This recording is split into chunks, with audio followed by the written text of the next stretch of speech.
মাদকদ্রব্য নিয়ন্ত্রণ আইনে করা বিশেষ এক মামলায় বেশ কিছুদিন ধরেই জেলে ছিলেন ঢাকাই চলচ্চিত্রের আলোচিত নায়িকা পরীমণি। র্যাবের অভিযানে মাদকসহ আটক হওয়ার পর থেকে একাধিকবার রিমান্ড, বারবার জামিন আবেদন প্রত্যাখ্যান ও নানা নাটকীয়তার পর অবশেষে ২রা সেপ্টেম্বর সকালে মুক্তি পান তিনি। আর সেই ঘটনা যেন পরীমণির জীবনে রীতিমতো ঝড় তুলে দিয়েছে। কে ভাবতে পেরেছিল টানা ২৬ দিন ধরে কারাগারে বন্দী থাকার পরও খুব শিগগির আবার স্বাভাবিক জীবনে ফিরতে পারবেন পরীমণি। কিন্তু গত ২৪শে সেপ্টেম্বর শুক্রবার সন্ধ্যায় সেসব শঙ্কা অনেকটাই পাশ কাটিয়ে গণমাধ্যমের মুখোমুখি হয়েছেন তিনি। সেই সাথে ফেসবুক, ইনস্টাগ্রাম সহ সামাজিক যোগাযোগ মাধ্যমেও সরব হয়েছেন আলোচিত এই নায়িকা। সকল শঙ্কা কাটিয়ে খুব শিগগিরই ক্যামেরার সামনে দাঁড়াবেন তিনি। কারাগার থেকে মুক্তি পাওয়ার পর প্রথমবারের মতো জনসমক্ষে এসে এমনটাই নিশ্চিত করেছেন ঢালিউডের আলোচিত এই অভিনেত্রী। গত শুক্রবার বিকেলে এফডিসির মান্না ডিজিটাল কমপ্লেক্সে এক সংবাদ সম্মেলনে হাজির হন শান্ত ও মিষ্টি চেহারার মেয়ে পরীমণি। যেখানে কালো শাড়ি পরে খুব শান্ত চেহারায় দেখা যায় তাকে। সেই সময় গণমাধ্যম কর্মীদের প্রশ্ন ছিল, হঠাৎ করে কালো শাড়ি কেন? তার জবাবে তিনি জানান, ব্রিটিশ বিরোধী আন্দোলনের প্রথম নারী শহীদ প্রীতিলতা ওয়াদ্দেদারের মৃত্যুবার্ষিকী উপলক্ষেই নাকি এই লুক বেছে নিয়েছেন তিনি। প্রীতিলতার রূপে পরীর এই সাজ দারুণ প্রশংসা কুড়িয়েছে দর্শক ও সমালোচক মহলে। ব্রিটিশ বিরোধী সংগ্রামের শহীদ প্রীতিলতা ওয়াদ্দেদারকে নিয়ে রাশিদ পলাশের পরিচালনায় নির্মিত হচ্ছে প্রীতিলতা সিনেমা। ছবিটির প্রীতিলতা চরিত্রে অভিনয় করছেন পরীমণি।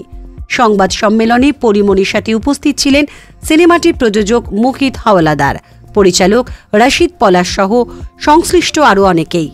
বিভিন্ন সময় নানা সমালোচনার মুখে পড়া অভিনেত্রী পরীমণি বলেন, প্রীতিলতার মতো একটি চরিত্র আমাকে করতে দেওয়া হয়েছে, এটা অনেক বড় একটা দায়িত্ব। আমার উপর বিশ্বাস রেখে যে দায়িত্ব দেওয়া হয়েছে আমি সেই বিশ্বাসের মর্যাদা রাখব। যদিও অনেক আগেই সিনেমার শুটিং শেষ হওয়ার কথা ছিল, কিন্তু মাদককাণ্ডের ঘটনায় সবকিছু এলোমেলো হয়ে যায়। অনেক ঝড়ঝঞ্ঝা পেরিয়ে আবারও সিনেমাটির বাকি থাকা অংশের শুটিং শুরু করতে যাচ্ছেন তিনি। সিনেমাটির পরিচালক রাশিদ পলাশ জানান, প্রীতিলতা সিনেমার বাকি ৬৫% শুটিং চট্টগ্রামের বিভিন্ন স্থানে শুরু হবে। এতদিন পর্যন্ত প্রীতিলতা লুকে পরীমণির কোনো শুটিং না হলেও আগামী ২৮শে অক্টোবর থেকে টানা ২০ দিন ধরে চলবে শুটিং। এই শুটিংয়ের মধ্যে দিয়ে আবারও নিয়মিত কাজে ফিরছেন পরীমণি। এর জন্য জোর কদমে প্রস্তুতি সারছেন এমনটাই জানিয়েছেন তিনি। নতুন করে আবার সেটে ফিরতে পেরে তার কেমন লাগছে, এই প্রশ্নের জবাবে পরীমণি বলেন, অনেক অনুভূতি আছে, প্রকাশ করা যায় না। প্রীতিলতা আমার কাছে সেরকম একটা অনুভূতি যেটা আমি হুট করে প্রকাশ করতে পারবো না। সংবাদ সম্মেলনের শেষে তার কাছে জানতে চাওয়া হয়, এতদিন পরে এফডিসিতে আসতে পেরে কেমন লাগছে।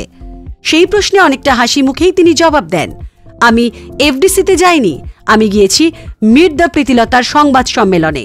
সেই সাথে তিনি আরও বলেন, নায়িকা হিসেবে আমি প্রথম যেদিন শুটিং করি সেই শুটিং এফডিসিতে হয়নি। এমনকি অভিনয় শিল্পী হিসেবে কাজ শুরু করার পর সমিতির খাতায় আমার নামও ওঠেনি। মাদককাণ্ডে তার সম্পৃক্ততার অভিযোগে শিল্পী সমিতি তার সদস্যপদ স্থগিত করে। এই ঘটনার প্রেক্ষিতে ভীষণ মর্মাহত হয়েছেন পরীমণি।